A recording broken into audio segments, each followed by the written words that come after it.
This is my country, Africa. Africa is bigger than all the countries of Europe put together. It has some of the longest rivers in the world, and many big lakes and forests and deserts. And in some places under the ground, you can find copper and diamonds and gold. We have lots of animals too, huge animals like elephants and lions and giraffes, animals you see only in zoos, but that live here and wander about over the deserts and in the grassy lands by the lakes.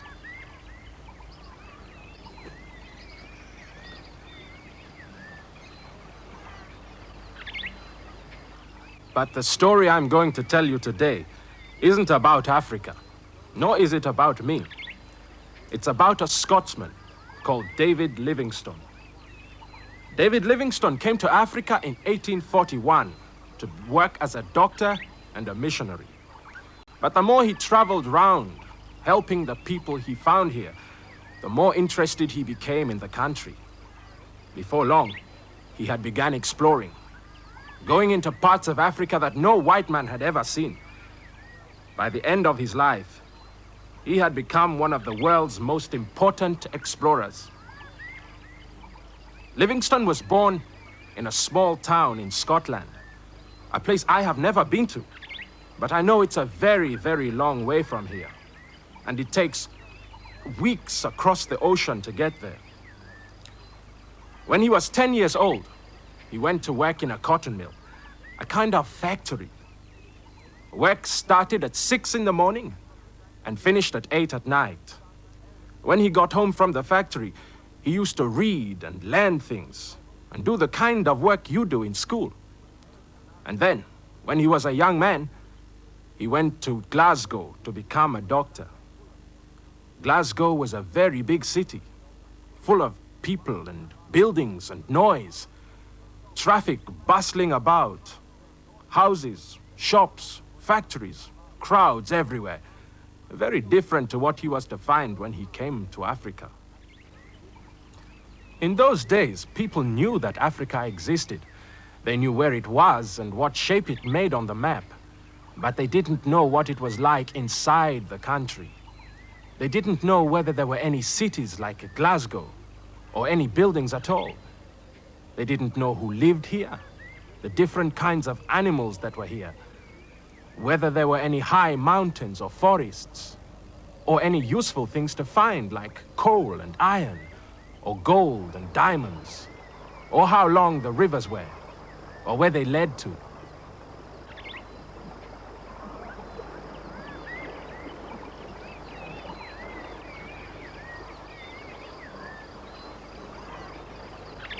When Livingstone started exploring, he wrote down very careful descriptions of everything he saw, including the animals.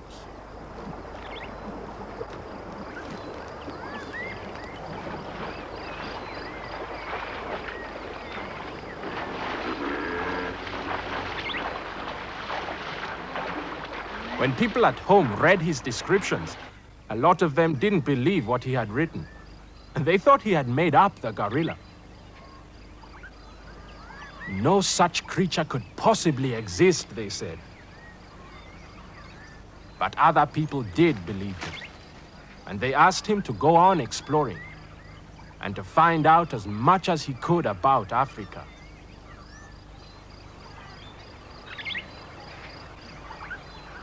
Traveling through the country was not easy.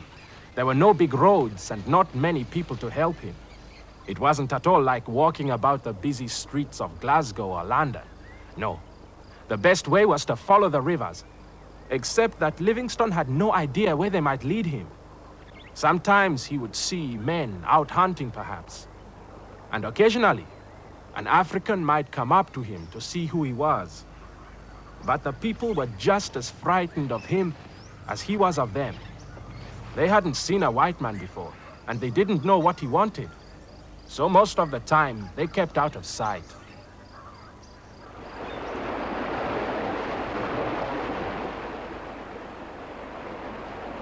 One of the most important and exciting discoveries he made was this great waterfall.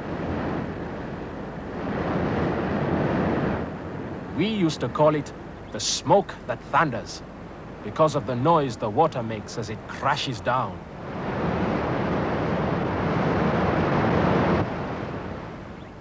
Livingstone said it should be called Victoria Falls, after the Queen's name. And you'll still find that name, Victoria Falls, on maps of Africa today. After that, Livingstone left Africa for a while and went back to London. He had been exploring here for 16 years and needed more money and help if he was to go on. The government in England gave him what he wanted and sent him back to see if he could find out where the great Zambezi River led to and how long it was. Even we didn't know much about the Zambezi. It was such a huge river. The boat he used was very slow and old. And after a few hundred miles, he came to a place where the river was full of big rocks and swishing, swirling water. It was impossible to sail any further. So Livingstone continued his journey on foot. After many, many weeks of walking and clambering, surrounded by unknown, unexplored country, he came to a great lake, a lake that no white man had ever seen before, Lake Nyasa. It was one of the biggest lakes in the whole of Africa, 350 miles long and 40 miles wide. That's the size of a small country. Lake Nyasa is so huge that it took David Livingstone a whole year to walk around it and explore the countryside and all the wildlife that comes to the lake for water.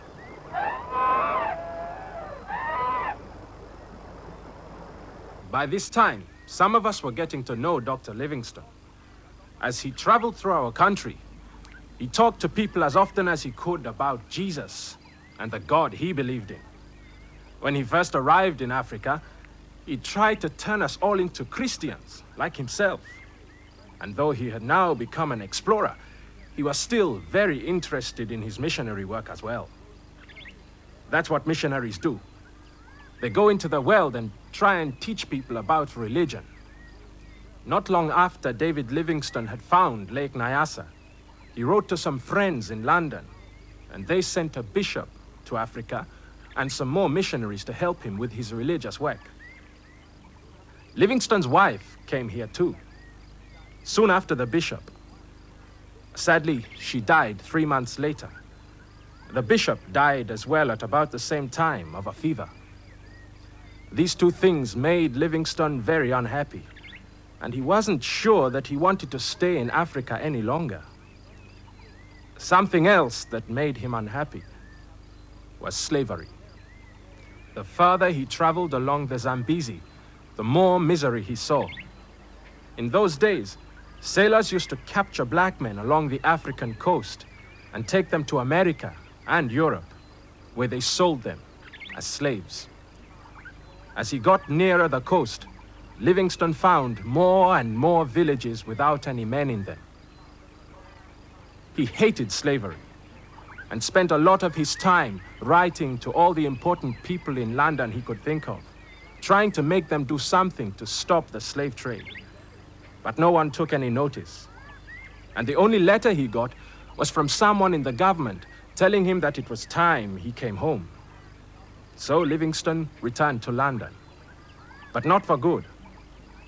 Some friends collected money so that he could return to Africa to look for another great lake he had heard about, Lake Tanganyika.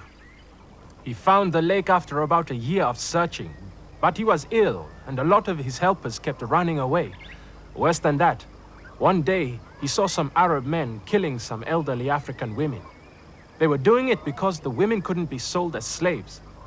Dr. Livingstone was so angry that he wrote to people in England again, describing exactly what he had seen. This time they took notice of him, and soon afterwards, the slave trade stopped. After that, Livingstone seemed to disappear. No one heard from him for a very long time, and they had no idea where he was. He had gone to a place called Ujiji, near the Great Lake. He was tired and ill, and he had lost all of his medicines. All he really wanted to do was to get back home. An American newspaper owner sent one of his reporters, a man called Stanley, to see if he could find the explorer. One day, many months later, Stanley did find him. And for a short time, it looked as though Livingstone would get better, encouraged and helped by the reporter. But early in the morning of May the 1st, 1873, when Livingstone was 60 years old, someone found him kneeling by his bed. It looked as though he was saying his prayers, but he was dead. Some of us carried his body over 1,000 miles to the sea. There it was put on a ship and taken back to England. David Livingstone was buried in Westminster Abbey. He had traveled thousands and thousands of miles through our country, discovered many lakes and rivers and mountains, as well as the Victoria Falls. He had drawn hundreds of maps and described every living creature that he had found. He had helped a lot of Africans to look after themselves better and cured a lot of illnesses. And he had helped us to destroy the slave trade. David Livingstone was a good missionary and a great explorer.